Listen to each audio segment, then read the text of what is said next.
কাইলৈ অসমলৈ আহিব প্ৰধানমন্ত্ৰী নৰেন্দ্ৰ মোদী। প্ৰধানমন্ত্ৰী নৰেন্দ্ৰ মোদী ডাঙৰীয়া অহাকালি গুৱাহাটীত নিশা 7:30 বজাত অৱতৰণ কৰিব। 4 ফেব্ৰুৱাৰীত খানাপাৰাত বিশাল জনসভাৰ আয়োজন।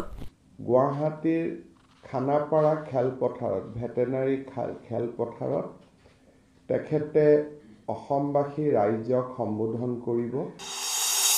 প্ৰায় 11,000 কোটি টকাৰ প্ৰকল্পৰ শুভাৰম্ভ কৰিব প্ৰধানমন্ত্ৰীগৰাকীয়ে।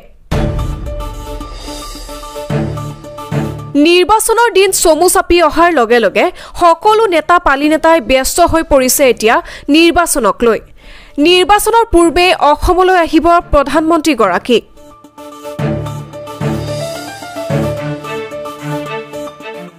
দুদিনীয়া ভ্ৰমণসূচীৰে কাইলৈ অৰ্থাৎ 3 ফেব্ৰুৱাৰীত অসমলৈ আহিব প্ৰধানমন্ত্ৰীগৰাকী। কাইলৈ সন্ধিয়া ভাগত বৰজাৰ বিমানবন্দৰত উপস্থিত হ'ব প্ৰধানমন্ত্ৰী নৰেন্দ্ৰ মোদী। তাৰ পাছতে প্ৰধানমন্ত্ৰীগৰাকীয়ে 4 ফেব্ৰুৱাৰীত খানাপাৰাত এক বিশাল জনসভাত অংশগ্ৰহণ কৰিব। প্ৰায় 11,000 কোটি টকাৰ প্ৰকল্পৰ আধাৰশিলা আৰু শুভ উদ্বোধন কৰিব প্ৰধানমন্ত্ৰীগৰাকীয়ে। প্ৰধানমন্ত্ৰীৰ আগমনক লৈ এতিয়া ৰাজ্যত কটকটীয়া নিৰাপত্তা ব্যৱস্থা দেখিবলৈ পোৱা গৈছে। তেখেতৰ যিটো প্ৰধান চৰকাৰী কাৰ্যসূচী আছে সেই চৰকাৰী কাৰ্যসূচী দিনৰ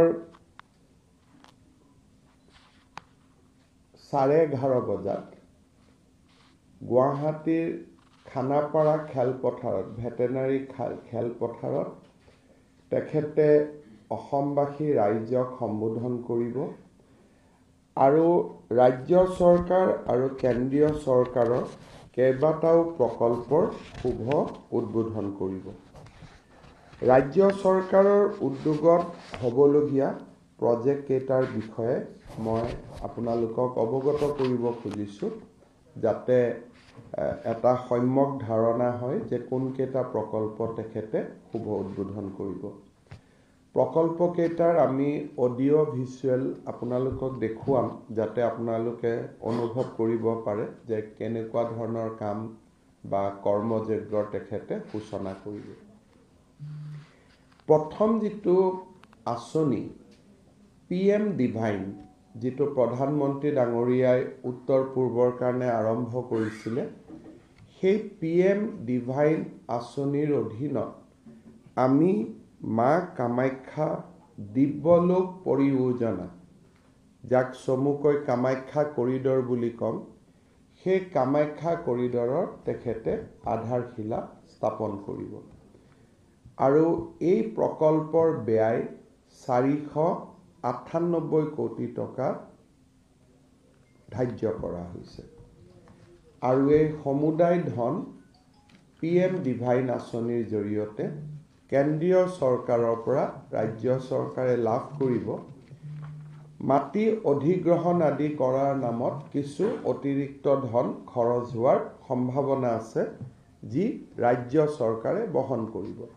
মই কৰিডৰটো আপোনালোকক ভিডিঅ'ৰ জৰিয়তে অলপ পিছতে দেখুৱাবৰ বাবে যত্ন কৰিম। আপোনালোকে জানে যে গুৱাহাটী বিমানকোঠৰ এটা নতুন টাৰ্মিনেল নিৰ্মাণ হৈ আছে আৰু এই টাৰ্মিনেলটো উত্তৰ পূৰ্বাঞ্চলৰ বাবে এটা গৌৰৱ হ'ব। অসমৰ কপৌ ফুলৰ আৰ্হিত এটা সুন্দৰ বিশ্বমানৰ টাৰ্মিনেল নিৰ্মাণ কৰা হৈছে আৰু এই নিৰ্মাণ কাৰ্য এই বছৰৰ জুলাইত সমাপ্ত হ'ব। এই নতুন টাৰ্মিনেলটো নিৰ্মাণ হোৱাৰ লগে লগে গুৱাহাটীত টুৰিষ্টৰ সংখ্যা ব্যাপকভাৱে বৃদ্ধি হ'ব। ইয়াৰ প্ৰতি সংগতি ৰাখি আমি গুৱাহাটী বিমানবন্দৰৰ পৰা নতুন টাৰ্মিনেললৈকে গড়ল ধাৰাপুৰেদি দীপৰ বিলৰ বা ধাৰাপুৰ চাৰিআলি তিনিআলি পৰ্যন্ত পাব পৰাকৈ এটা 6 লেনযুক্ত পথ আমি বনাব খুজিছোঁ। তাত নতুন বিমান কোঠ য'ত কিৰণশ্ৰী হোটেলৰ সন্মুখত হৈ আছে নতুন বিমান কোঠৰ নতুন টাৰ্মিনেল সেই টাৰ্মিনেল বিল্ডিঙৰ পৰা আমি পোনে পোনে গড়লৰ ফালে ওলাই যাম গড়লৰ পৰা ধাৰাপুৰলৈকে আমি আহিম আৰু ধাৰাপুৰত এখন উৰণীয়া খেতু দি ই তিনি ভাগ হ'ব যোন পলাশবাৰী যোনে মিৰ্জা যোনে ছয়গাঁও বকুলৈকে যাব খোজে তেওঁলোকে বৰ্তমানৰ বিমান কোঠত যোৱা ৰাস্তাটো ব্যৱহাৰ news desk report Assam first